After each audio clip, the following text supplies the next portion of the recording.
Paz do Senhor, igreja. Amém. Glória a Deus.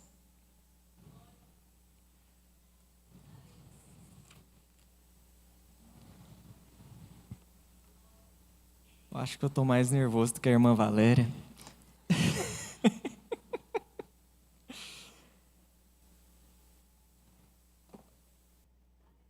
Sabe, irmãos, toda vez que eu vejo alguém vindo fazer isso aqui e ficar assim, ansioso e com as mãos geladas,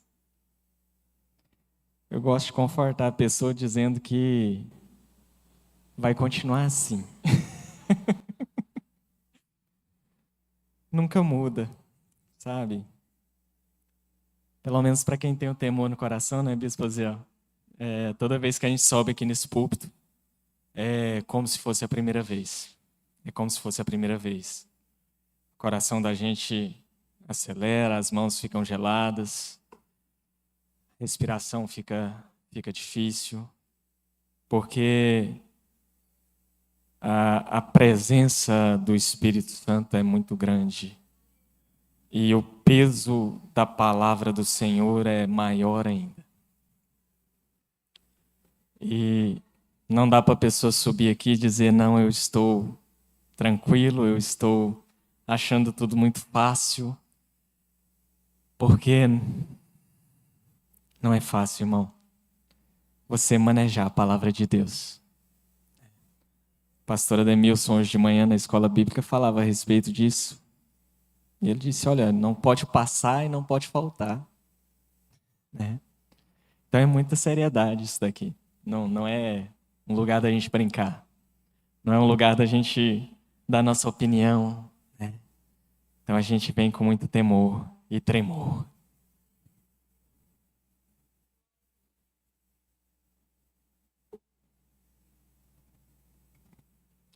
Glória a Deus. O irmão Tiago colocou ali para mim o tema. Se você puder abrir comigo em Mateus, capítulo de número 5, versículo de número 43, onde a gente vai falar um pouquinho a respeito de amem os seus inimigos e orem por aqueles que perseguem vocês. Amém? Quem encontrar vai se pondo de pé, em reverência à palavra de Deus.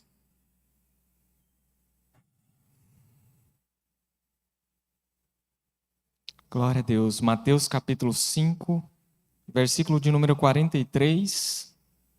A gente vai ler até o 48.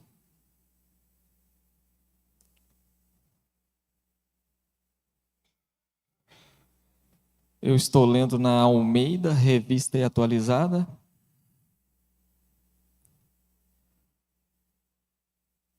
E o versículo 43 começa assim: Ouvistes o que foi dito: amarás o teu próximo e odiarás o teu inimigo.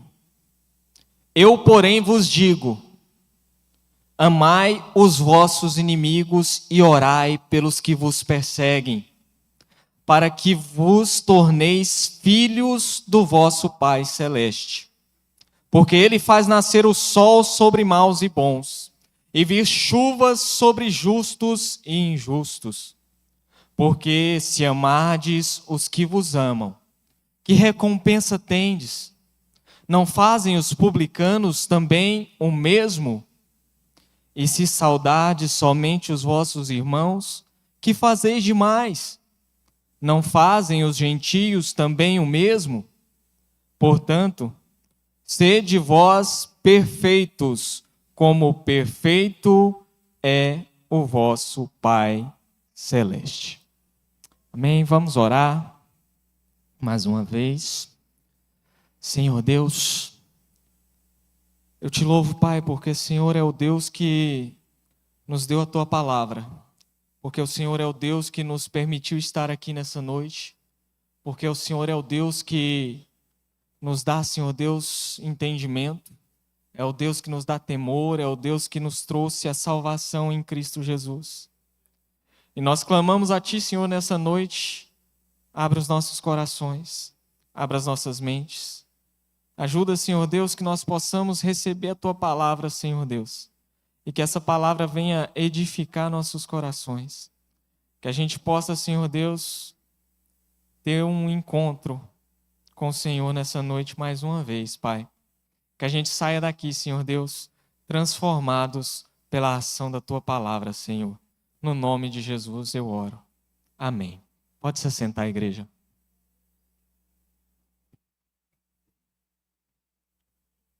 Amém.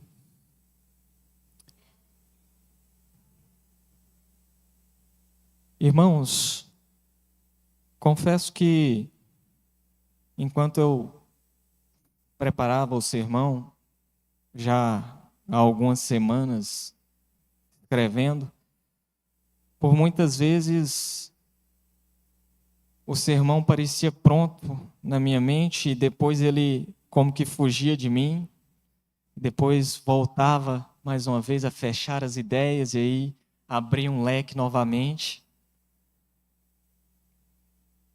E eu peço que o Espírito Santo me use para trazer aquilo que vai ser edificante para a igreja.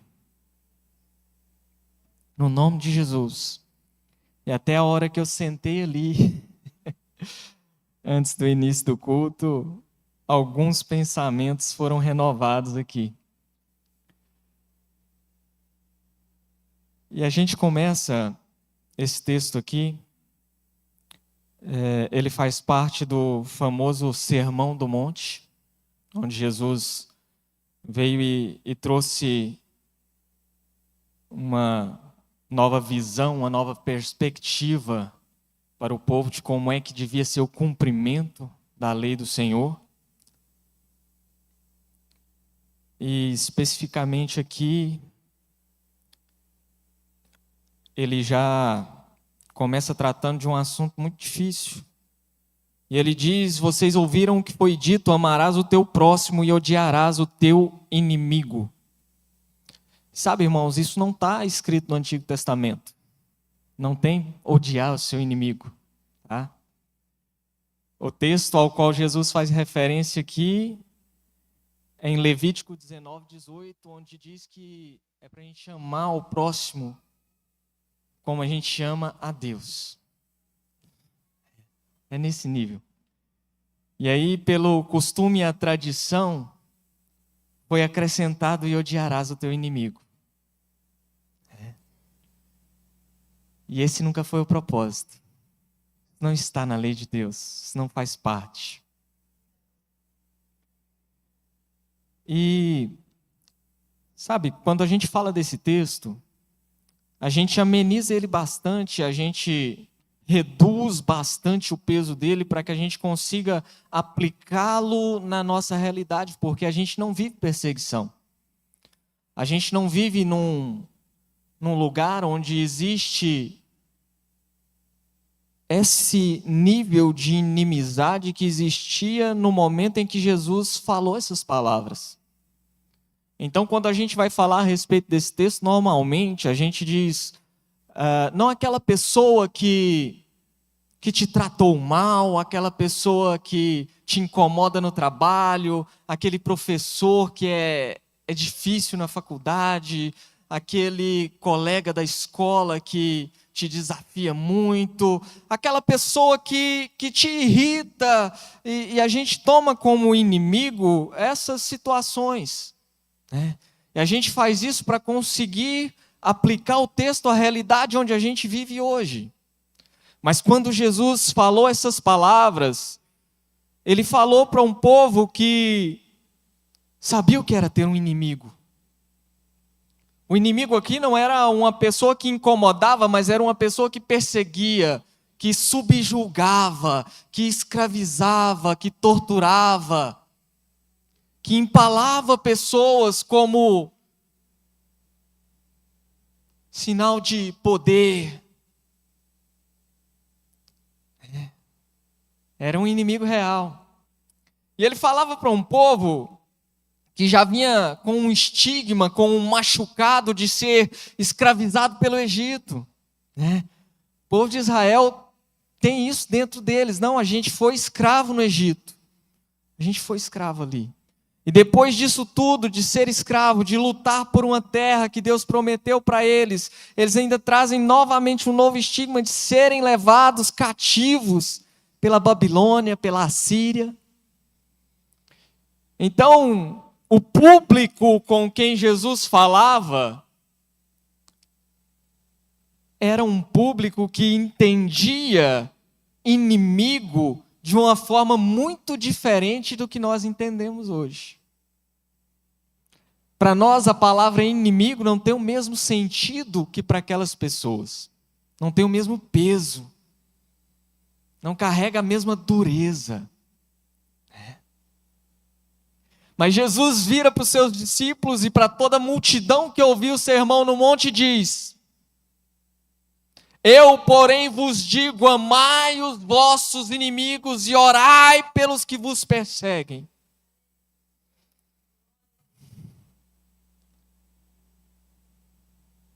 Né, irmã Cilei? Um lugar onde isso significava uma dor terrível.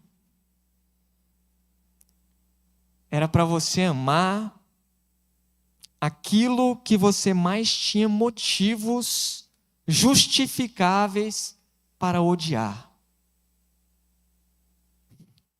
Então, quando Jesus faz o sermão do monte, ele vem aqui e começa a trazer um entendimento de que a lei de Deus, de que a palavra de Deus, não é para ser cumprida simplesmente, meramente, de forma externa, só por ações, só por rituais. E aí Jesus vem e traz o entendimento de que agora a parte interna é para ser olhada. Agora não é mais apenas o que você faz, mas o que você pensa, o que você sente, a sua intenção. Então Jesus vem aqui e sobe o nível de dificuldade de obediência a Deus. Ele sobe o nível.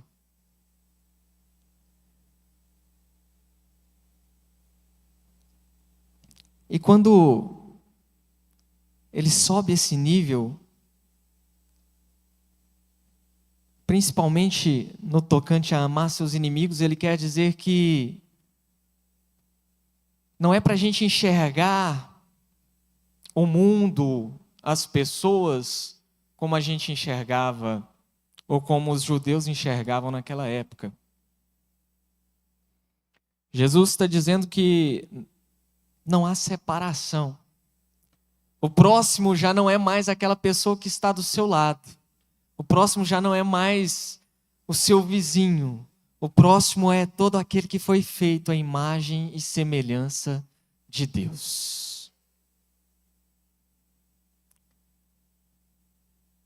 E é dentro disso que o Evangelho chegou até nós. Dentro dessa ideia de que Deus não era apenas para um povo, não era apenas para uma família, não era apenas para os judeus, não era apenas para Israel.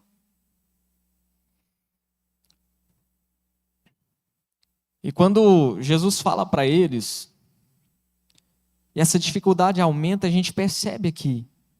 Ele vem e diz: olha, porque se vocês amarem apenas quem te ama, o que você ganha com isso? Qual que é a recompensa em amar só quem te ama?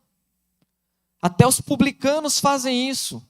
Os publicanos eram os cobradores de impostos, pessoas detestáveis para os judeus. E aí Jesus vem e diz: não, até eles amam as pessoas que os amam. O que tem de mais em amar quem te ama?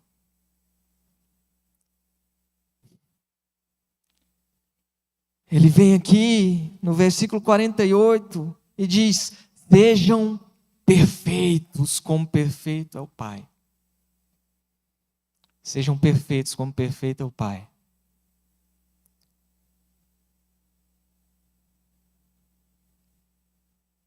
A gente às vezes tem dificuldade com isso aqui. a palavra seja perfeita. E a gente diz, não, a gente é humano e errar, né, irmã? Errar faz parte de ser humano. E eu não vou ser perfeito, eu não consigo ser perfeito. E sim, irmão, a palavra de Deus concorda com você. Você não é perfeito e não vai conseguir ser perfeito nessa terra. Mas isso não te isenta de tentar, de buscar. O que Jesus está dizendo aqui é que você tem por obrigação, se esforçar para ser perfeito. A vida do crente é tentar ser perfeito, mesmo sendo consciente de que não vai conseguir. Isso não pode servir de desculpa para você não tentar ser. Não pode.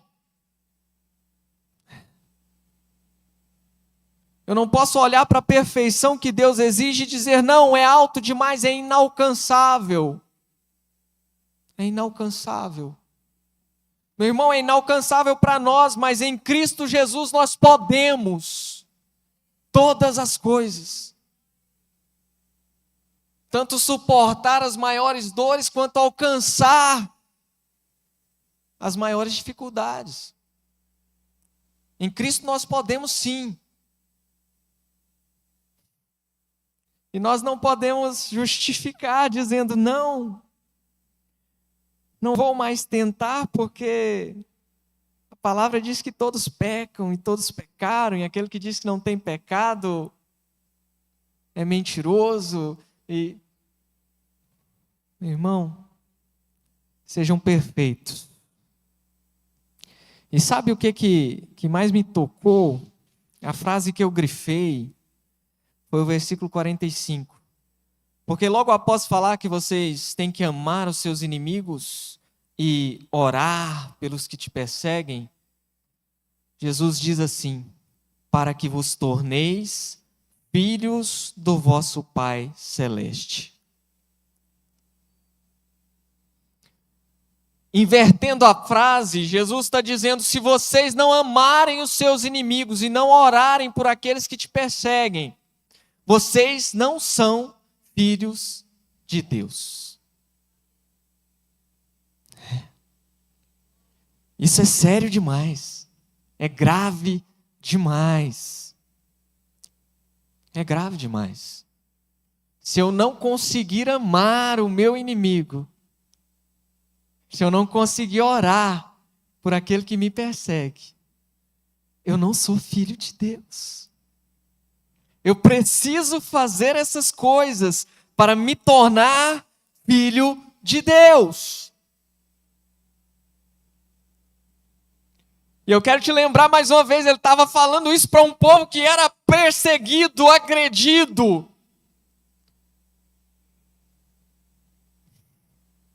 Judiado. Você já foi perseguido? Alguém já te pegou com autoridade e te obrigou a carregar o peso que ele tinha, as malas, os escudos, as lanças nas suas costas por 1 quilômetro? Os romanos podiam fazer isso. O judeu naquela época não era tratado como gente, eles eram uma coisa, algo. E Jesus vira para eles e diz, olha, se vocês não amarem essas pessoas que fazem isso com vocês, e não orar por eles, vocês não podem se tornar filhos de Deus. E eu estou frisando isso muito para você, só para a hora que eu te dizer o que eu vou te dizer agora, você sentir mais dor ainda no seu coração. E qual que é a dificuldade que você vê em orar por aquelas pessoas que te incomodam? E qual é a dificuldade que você vê em amar aquelas pessoas que você não gosta? Qual que é a dificuldade? O que que te impede tanto de amar essas pessoas? O que é tão difícil? Me diz.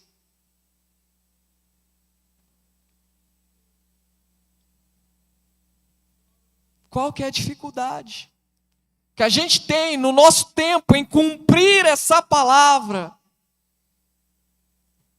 Como eu disse, a gente minimiza esse texto para que possa aplicar sobre a igreja de hoje. Aquela pessoa que te incomoda, aquela pessoa que te faz sentir ira no seu coração. Eu sei que todo mundo tem uma pessoa que não gosta. Eu sei que tem alguém que você não gosta dele. E o que te impede de amar essa pessoa? Jesus não está dizendo que você tem que gostar dele. Mas Jesus está dizendo que você tem que amar. Você não tem que concordar, mas tem que amar. Eu sei que você tem.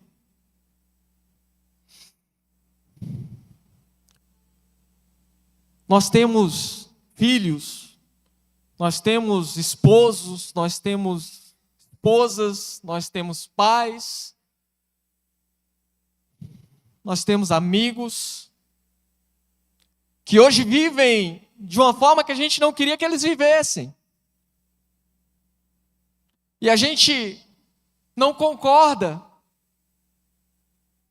E muitas vezes a forma que eles têm vivido hoje nos agride, nos machuca, nos fere, dói. A gente vê eles naquela situação que eles têm vivido. E às vezes nós sentimos dificuldade em amá-los. Não sei se você é diferente de mim. Talvez eu seja pior. Mas eu confesso, eu sinto dificuldade em amar pessoas que, pelo próprio relacionamento familiar, eu deveria amá-los. Mas, por eles não aceitarem, por eles não quererem, por eles não darem ouvidos à palavra de salvação e se deixarem levar pelos prazeres desse mundo, às vezes é difícil amá-los. E dói, sabe? Eu sei que dói. Mas a gente precisa amar. E enquanto o Espírito Santo me preparava para trazer esse sermão para vocês, ele me dizia essas coisas. Você não precisa gostar. E tem muitas coisas que você realmente não deve concordar. Mas você precisa amar. E deixa claro que você ama. Amor não é aceitação sem conhecimento, sem entendimento. Amor não é sujeitar a qualquer coisa. Mas amor é querer o mesmo bem, da mesma forma que Deus quer. Amor é separar o pecado do pecador. E como a gente tem dificuldade em fazer isso? Porque a gente odeia o pecado e faz bem em odiá-lo. Mas muitas vezes a gente odeia tanto o pecado, a gente odeia tanto as coisas que afastam de Deus, que a gente começa a odiar quem pratica.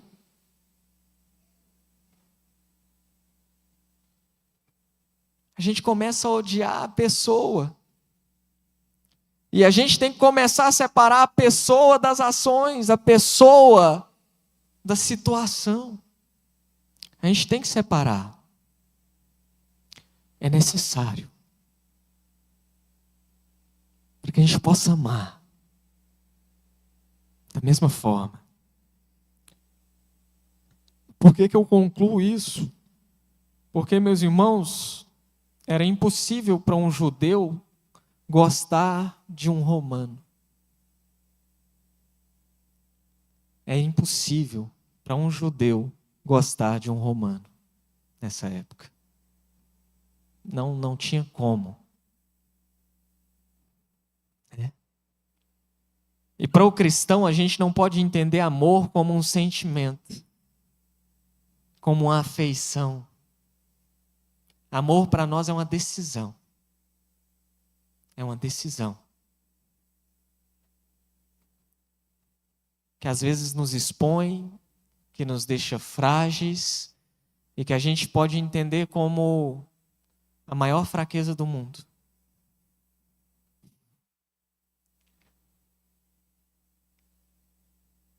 Mas Paulo diz que é na fraqueza que nós somos fortes.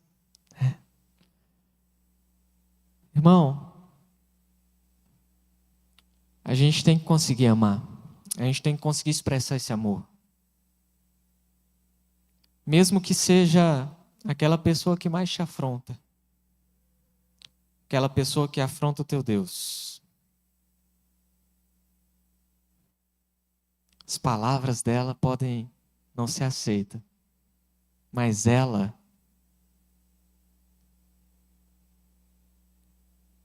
tem todo o potencial de ser um filho de Deus como eu e você. Sabe, o desejo de falar sobre isso nasceu no congresso de jovens, ali em Turvânia, na chácara. E eu conversava ali com uma pessoa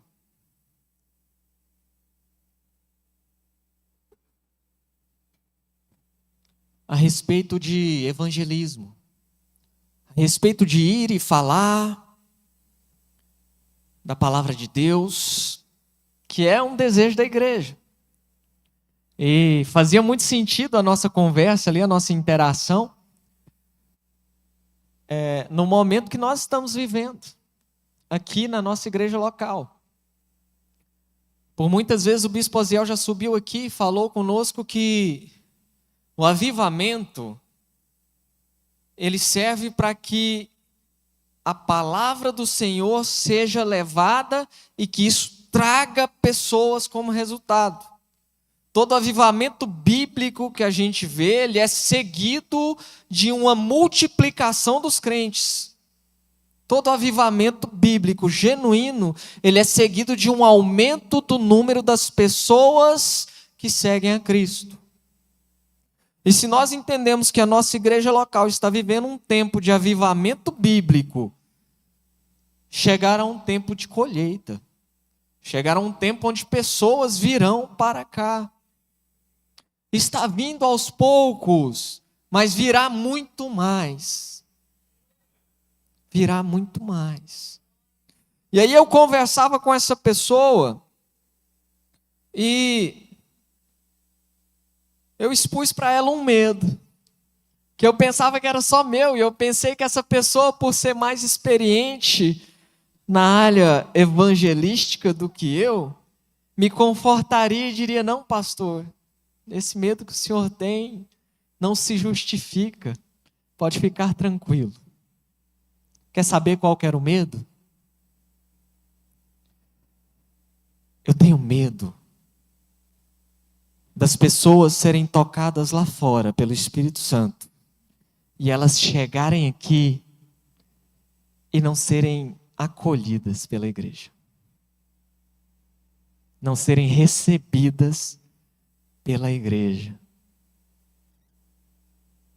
elas não conseguirem ficar. E aí, me permitam aqui uma alegoria bem chula aqui. É como se fosse uma pesca esportiva. A gente vai lançar a vara, vai trazer o peixe e vai jogar ele de volta na água.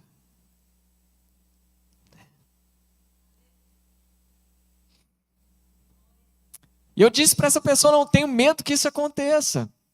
E às vezes eu não forço muito para que a gente faça um programa de evangelismo maior, porque eu tenho medo que a igreja não consiga receber.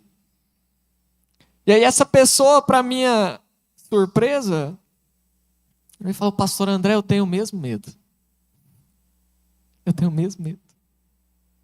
E por onde eu passo, eu já vi isso acontecer. A gente vai, a gente chama as pessoas, a gente entrega o evangelho de salvação, de arrependimento, de conversão, a pessoa é tocada, ela chega para a igreja e a igreja não consegue receber ela como ela está. E aí ela volta para fora, muito mais ferida, machucada, quebrada do que antes. E para ela voltar a aceitar Jesus, será muito mais difícil. Isso quem me falou foi uma pessoa que é muito acostumada a fazer isso. Evangelismo. De rua. Evangelismo urbano. Tá? Não são missões lá fora, onde o povo sofre. Não. Evangelismo urbano, missão urbana. Aqui no nosso meio. E aí daí o Senhor foi me incomodando com essa palavra, porque Ele virou para mim como um evangelista que Ele é, e Ele virou para mim o pastor que estava de frente com Ele, e disse, pastor, o Senhor que é da igreja, o que que a gente faz? Aí eu parei e falei, Senhor, me socorre. Porque eu pensei que ia receber uma palavra e eu que vou ter que dar uma palavra. Aí eu disse para ele, irmão, nós temos que falar com a igreja. Nós temos que falar com a igreja. Nós que temos acesso ao púlpito, temos que, dirigidos pelo Espírito Santo, ter a ousadia de dizer para a igreja se prepara para receber. Se prepara. A gente não pode se dar o luxo de ver pessoas chegando para a igreja e porque receberam uma palavra torta.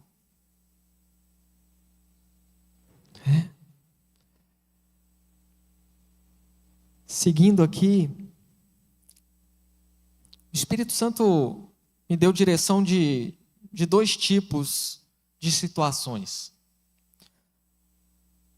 Aqui já aplicando mais para a nossa prática, sem fugir da palavra de Deus. A primeira situação é quando a gente recebe a pessoa e a gente olha para o exterior, o estereótipo da pessoa, por como ela se parece.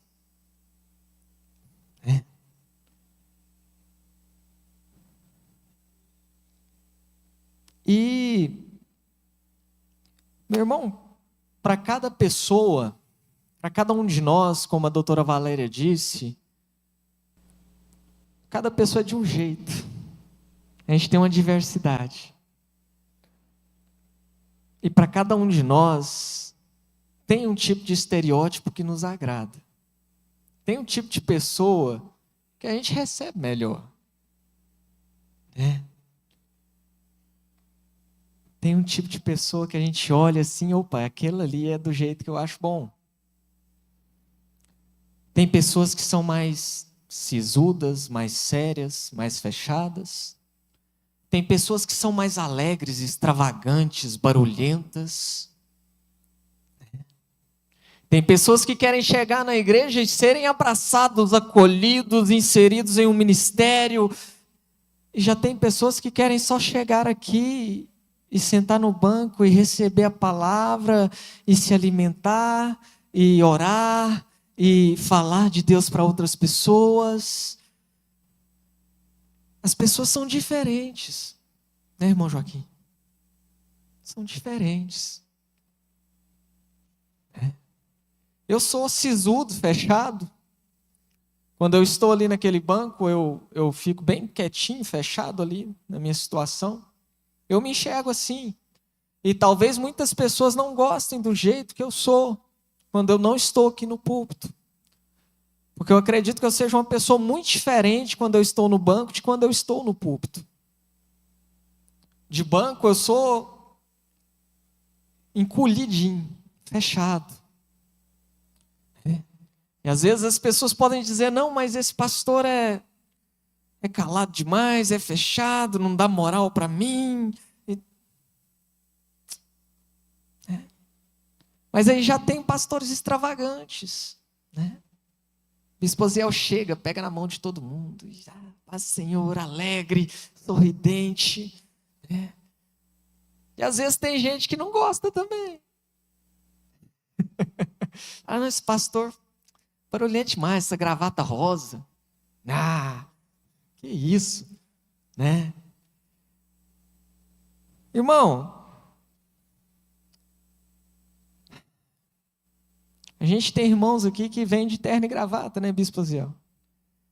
Eu vou citar um irmão que eu não estou vendo ele aqui, é ruim citar, mas para quem conhece sabe, tem irmão que vem de bermuda para o culto, todo culto.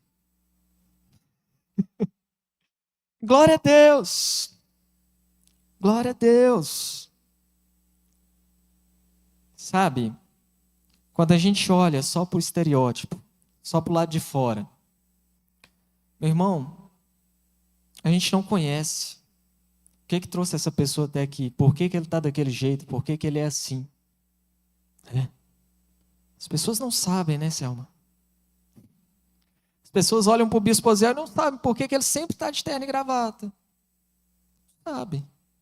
Olham para o pastor Demilson e não sabem por que ele sempre está de calça jeans e camiseta. É difícil ver ele com a camisa. E às vezes você simplesmente não gosta. Você simplesmente não gosta. Você já foi lá e perguntou? Por quê? Né, irmão Edson? Pastor André, por que você senta nesse lugar?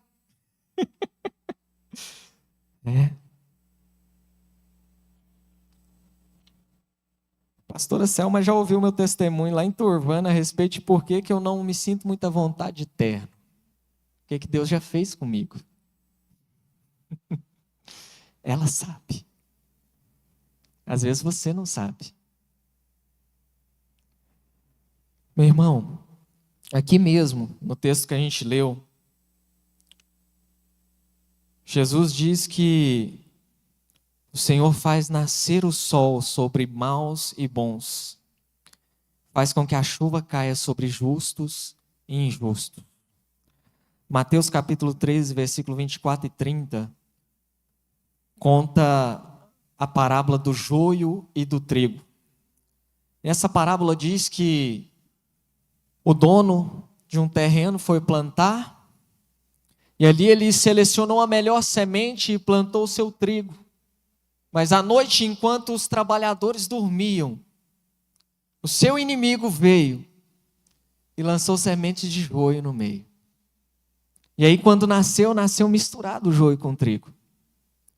E aí os trabalhadores vêm para aquele senhor e dizem, Senhor, nós devemos arrancar o joio.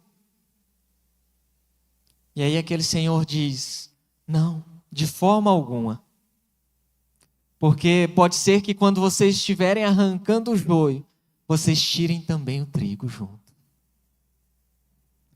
Então deixem para que, quando chegar na ceifa, os ceifeiros separarão o joio do trigo.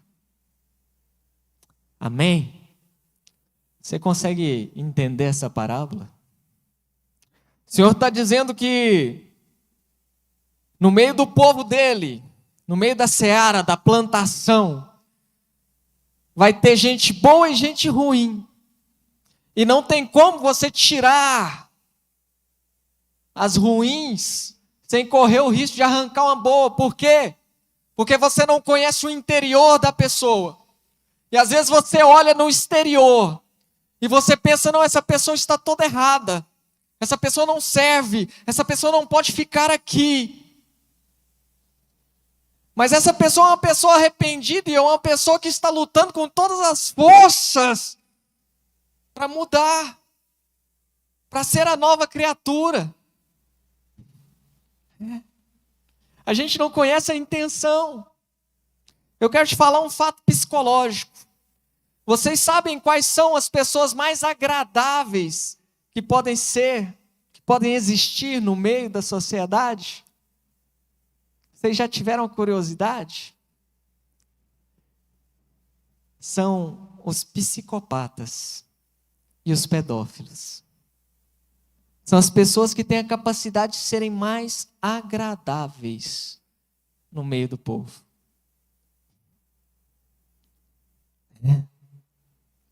Então, às vezes, a gente olha para uma pessoa e vê nela e pensa, não, esse é um crente perfeito. Mas você não conhece o interior. Você não sabe qual é o nível de fingimento que aquela pessoa tem. Às vezes o propósito dele é muito maior do que o seu. Então não dá, irmão. Não dá para bater o olho e dizer, não, esse serve, esse não serve. Se você não sabe o que dizer, não fale. Se você não sabe o que falar, não fale. Não se apresse em corrigir uma pessoa, em dizer, não, você precisa parar com isso, você precisa mudar, porque agora você está... Não se apresse. Se você não tem palavras de sabedoria para dar, não tente. Acolha, ame, ame.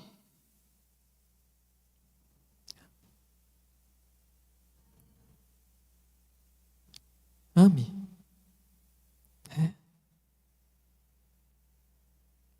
A gente não sabe o que verdadeiramente se passa com as pessoas. Se você tem alguma dúvida, tenha a ousadia de chegar e perguntar, conversar. Trate a pessoa como você gostaria de ser tratado. Amém ou não amém? Uma outra situação, e essa aqui é mais interessante, é quando a gente sabe o passado da pessoa.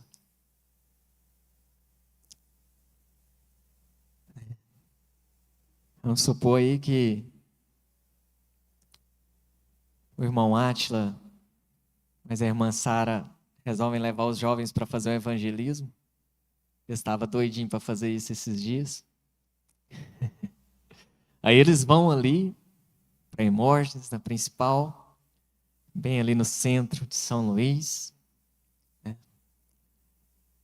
E pregam a palavra.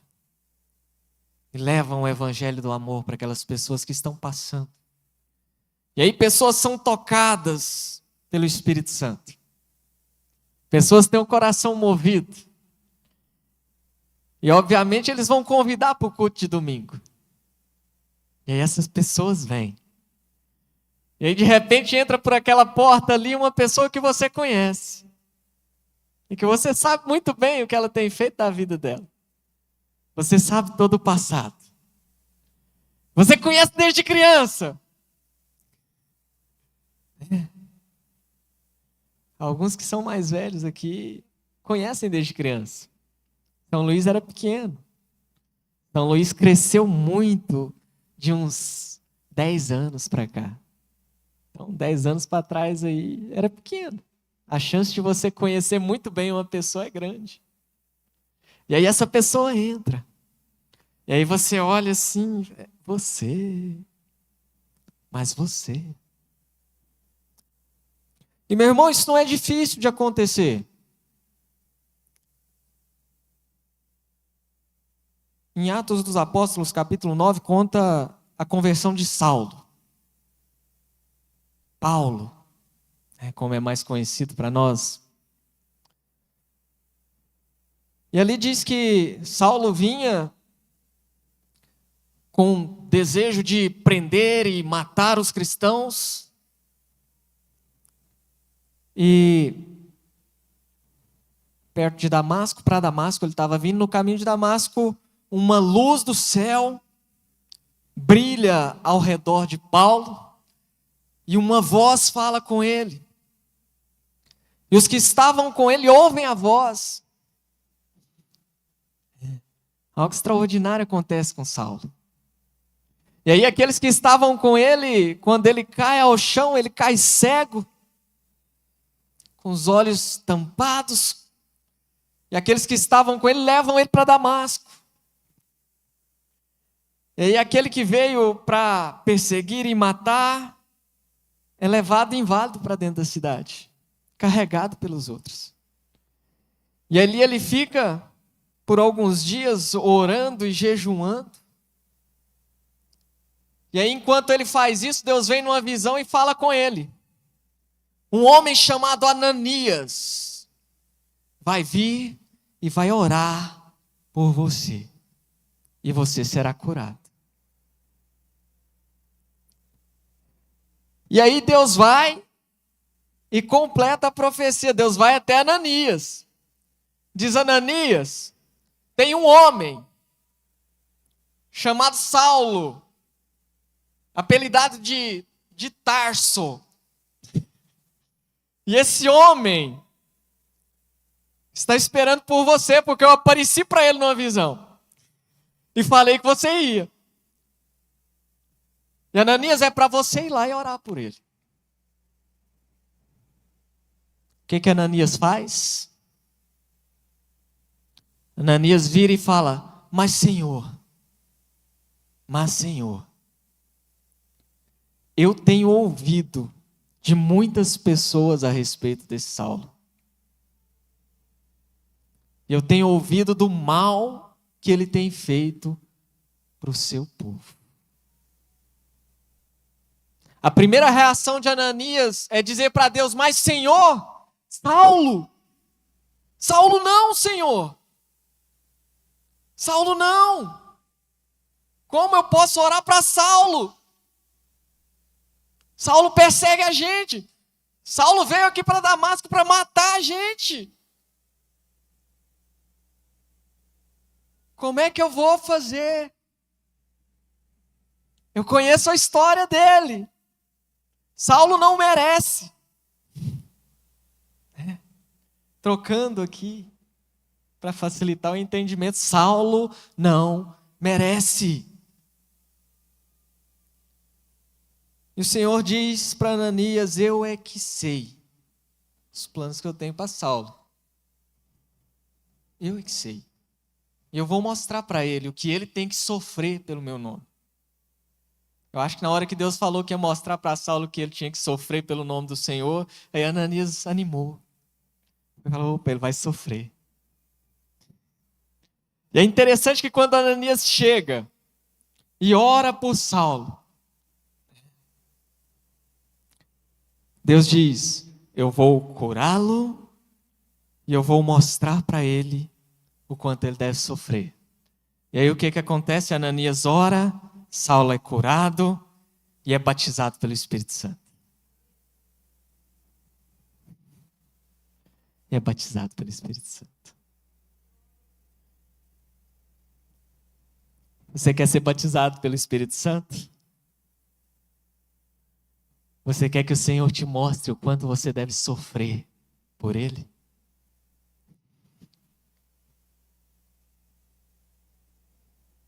É. Porque se trata disso. Mas eu não vou me alongar nesse tempo, nessas coisas, porque eu quero falar de receber. Então Ananias tem dificuldade em receber Saulo. Mas Saulo foi recebido ali, pela insistência de Deus. Saulo se fortalece, começa a pregar. E aí, ele vai para Jerusalém ou para Judeia, fugiu agora, mas ele vai para encontrar os outros discípulos, né? Os originais, os apóstolos. E a palavra diz que quando ele chega ali para os apóstolos, eles têm medo de receber Saulo. Eles têm medo de receber Saulo.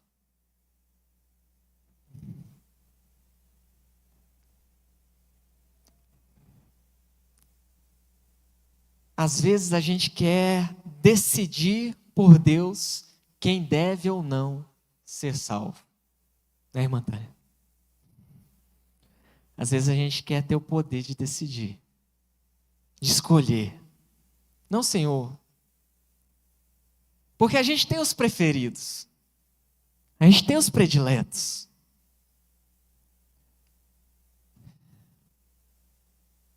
Às vezes, até por inveja. A gente pensa assim, não, eu estou orando há tanto tempo por uma pessoa para que ela possa ser salva e agora Deus vem e salva esse. Como se tivesse uma fila, Elisânia. E aí você vai falar, não, mas esse veio e furou a fila. Não pode. Não era essa pessoa que era para estar aqui.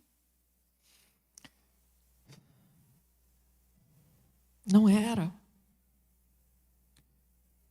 Meu irmão, não é nosso direito escolher quem vai ser salvo ou não. A igreja não é nossa. Né, Bispo Aziel? A igreja é dele. Bispo Aziel me ensinou isso na minha prova do exame ministerial. Ele fez uma pergunta para mim e girava toda em torno de uma família que tinha dificuldades, estava dentro da igreja. E aí ele só ia pondo mais dificuldade e mais dificuldade. Eu vou esperar eles entrarem para que vocês possam dar atenção para mim. Glória a Deus.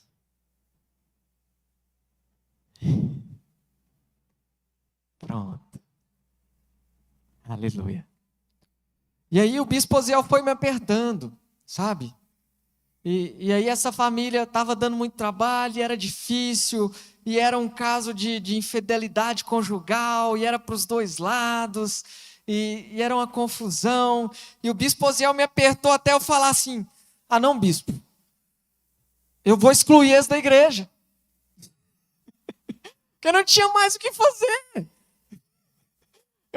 Tudo que eu falar não vai adiantar, então eu vou excluir logo. E aí o Bispo Aziel virou para mim assim, com toda a serenidade. Fez um minutinho de silêncio para dar o suspense. Aí meu coração gelou. Eu pensei, agora eu falei bobeira.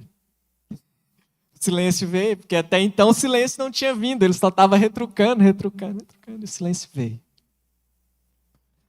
E aí do meio do silêncio saiu aquela voz forte do Aziel. A igreja é sua? Por acaso a igreja é sua? Para você resolver quem sai, quem fica? A igreja não é de Jesus? Aí eu quase falei, ai!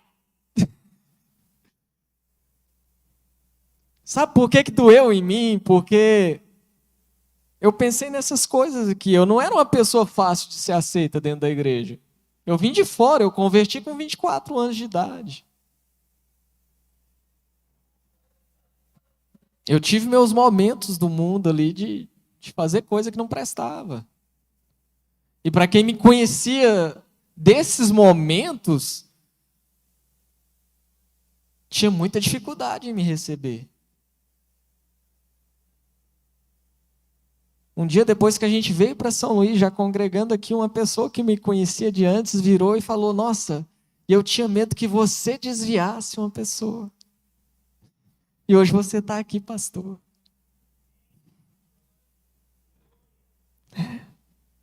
Então, assim, me comove falar a respeito de pessoas que você conhece o passado, porque, meu irmão, às vezes a gente se esquece que Deus, Ele transforma as pessoas. E é isso que significa conversão. É transformar. É mudar de vida. E se a gente para de acreditar que Deus pode fazer isso, então qual que é o sentido do que a gente está fazendo aqui? Um dia você mudou de vida. Eu não sei qual que era o grau de problema que você tinha, né? O quanto você estava afundado ali, eu não sei. Mas eu sei que um dia você mudou. Um dia você transformou. E você tem que continuar crendo que o mesmo Deus que transformou você é Deus suficiente para transformar qualquer pessoa que entrar por aquela porta. Deus não mudou. Deus não mudou. Deixa eu continuar aqui para a gente terminar.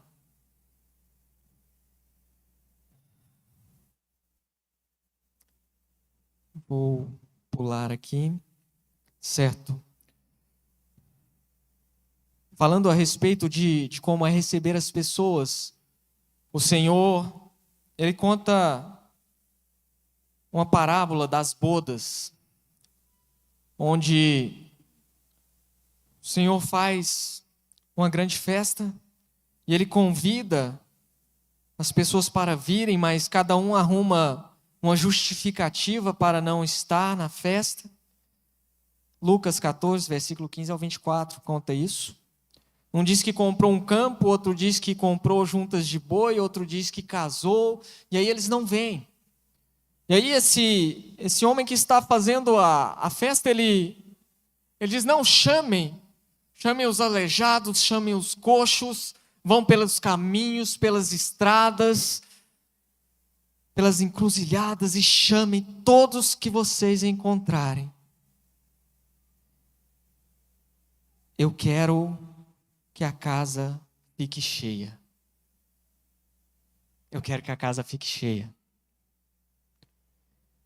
Isso significa para nós, abreviando bem aqui, que o Senhor, Ele quer que todos, de todos os tipos, venham para casa. E aí um pouco mais à frente, em Lucas 15, do versículo 11 ao 32, vem a palavra do filho pródigo.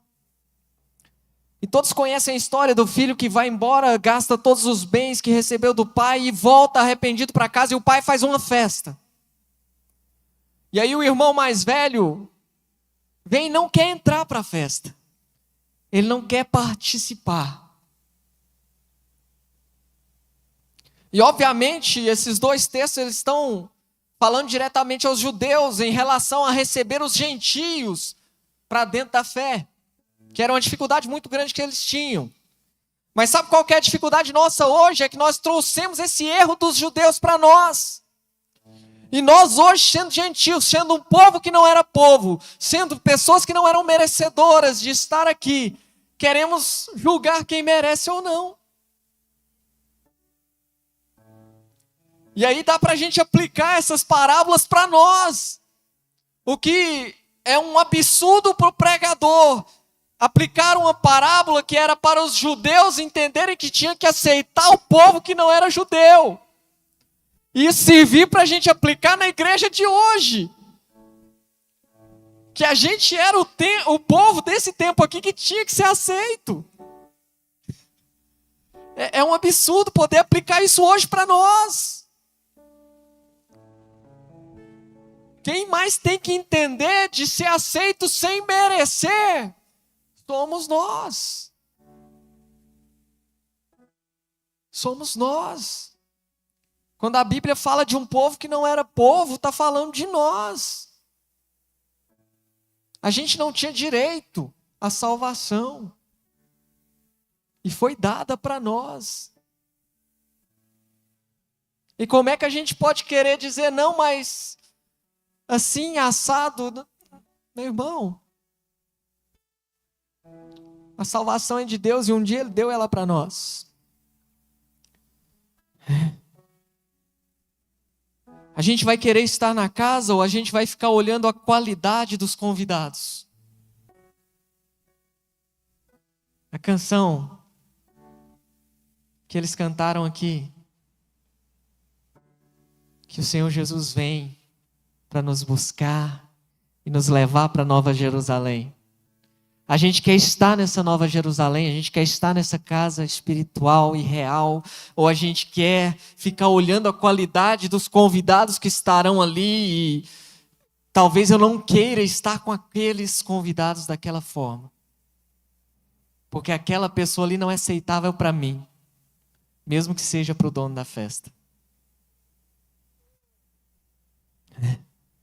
Mateus 7, versículo 3 e 5 diz a respeito de tirar a trave do teu olho. Como é que a gente olha para o para o irmão que está chegando, para aquela pessoa nova ali, e enxerga todos os defeitos possíveis nela, mas a gente para de olhar para nós mesmos e não vemos que nós também temos nossos defeitos, nossas dificuldades,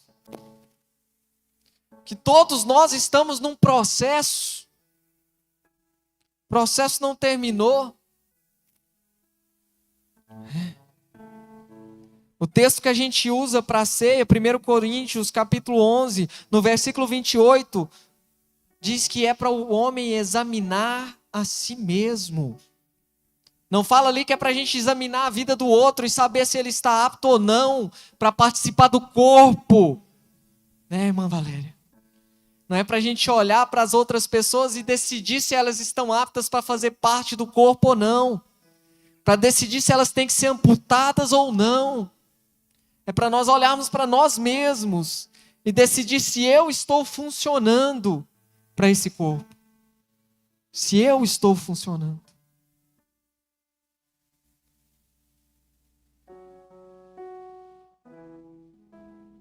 Deus usa a palavra hipócritas, porque nós nos esquecemos que nós também precisamos da misericórdia de Deus. Nós precisamos da misericórdia de Deus.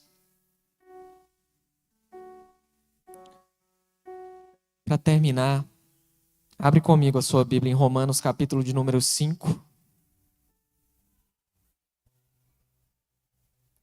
Versículo de número 10.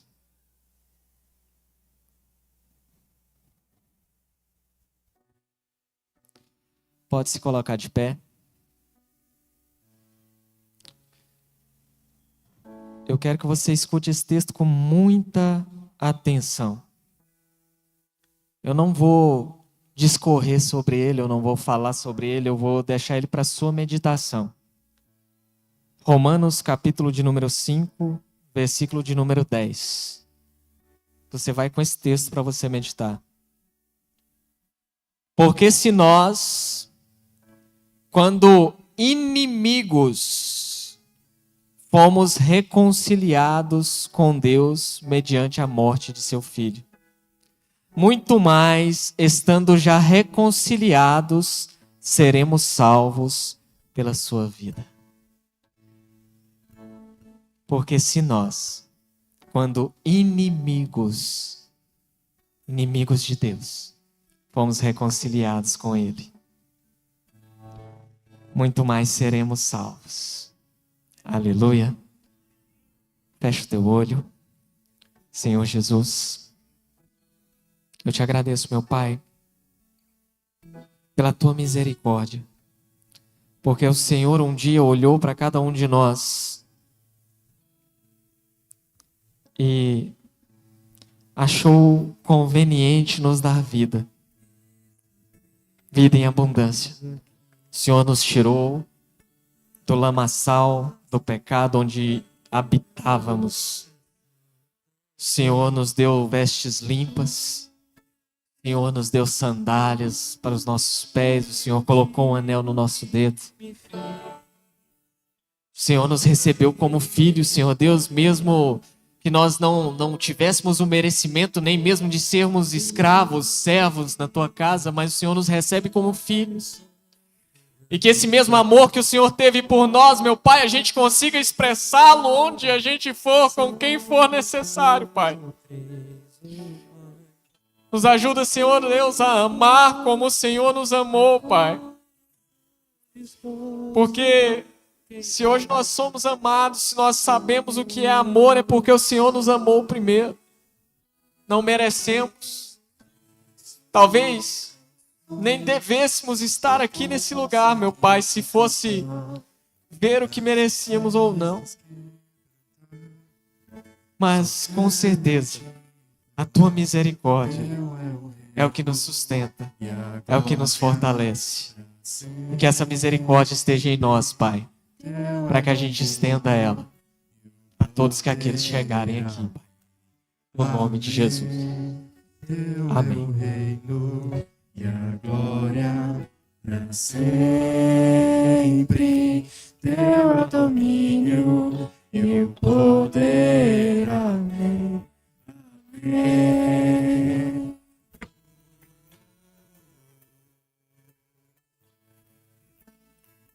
só tu és santo. Não há outro como tu, não há outro como tu.